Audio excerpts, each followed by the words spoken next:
क्या आपने कभी सोचा है जब हॉस्पिटल की लाइटें धीमी हो जाती हैं और ओपीडी के दरवाजे बंद हो जाते हैं, तब तब उस खाली गलियारे में क्या होता है?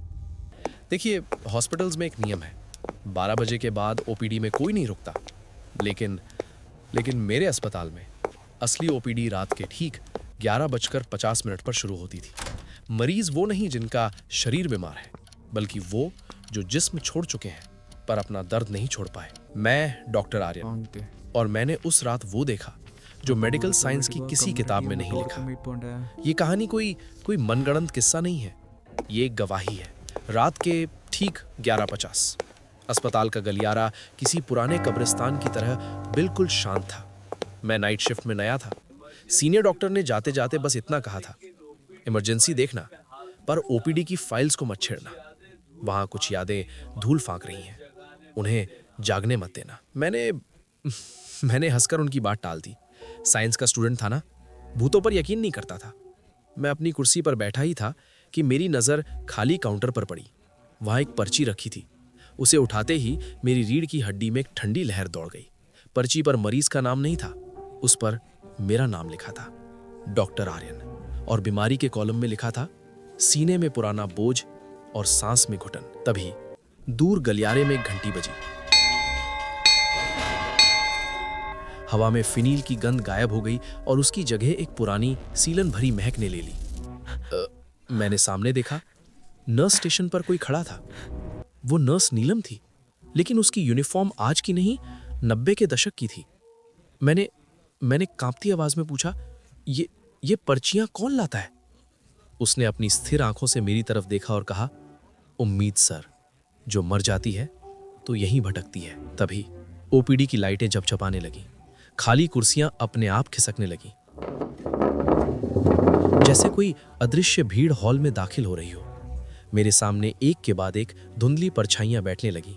कोई बूढ़ा, कोई बच्चा, कोई औरत। वो सब अपनी अपनी अधूरी कहानियां लेकर आए थे।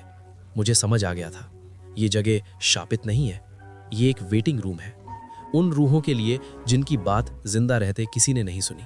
मैं और नीलम हर रात उन रूहों की बातें सुनते, उन्हें मुक्त करते। लेकिन हमारा ये सुकून ज्यादा दिन नहीं चला।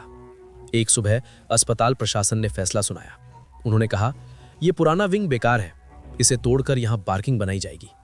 मेरा दिल बैठ गया। पार्किंग? उन सैकड़ों रूहों की कब्र पर गाड़ियां खड़ी होंगी? मैंने उन्हें रोकने की बहुत कोशिश की, पर किसी ने मेरी नहीं सुनी। उस रात ओपीडी रो रही थी। दीवारों से चूने झड़ने की आवाज आ रही थी, जैसे कोई अपनी खाल नोच रहा हो। नीलम मेरी मेज के पास खड़ी थी। उसकी आंखों में आज आंसू नहीं, खून था। उसने कहा, डॉक्टर साहब, अगर ये छत गिर गई तो ये रूहें हमेशा के लिए मलबे में दब जाएंगी, उन्हें बचाइए। तभी बाहर भारी जूतों की आवाज आई। ठेकेदार और उसके आदमी दीवार तोड़ने आ गए थे। मैंने उन्हें रोका, पर ठेकेदार हंसा।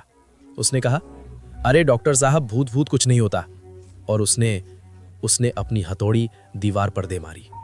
लेकिन जैसे ही हथौड़ा दीवार पर लगा, वहां से धूल नहीं उड़ी, उस दीवार से लाल गाढ़ा खून रिसने लगा।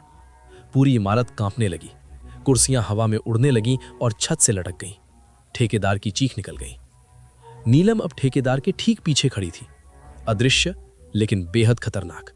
उसने उसके कान में फुसफुसाया, हम मरीज हैं, मलबा नहीं। ठेकेदार अपनी जान बचाकर भागा। मशीनें बंद पड़ गईं। सब शांत होने के बाद नीलम मेरे पास आई। उसने दीवार की एक टूटी हुई तिल्ली की तरफ इशारा किया और कहा, सबूत वहां है डॉक्टर, वो सच जिसे 25 साल पहले इस दीवार में चुनवा दिया गया था।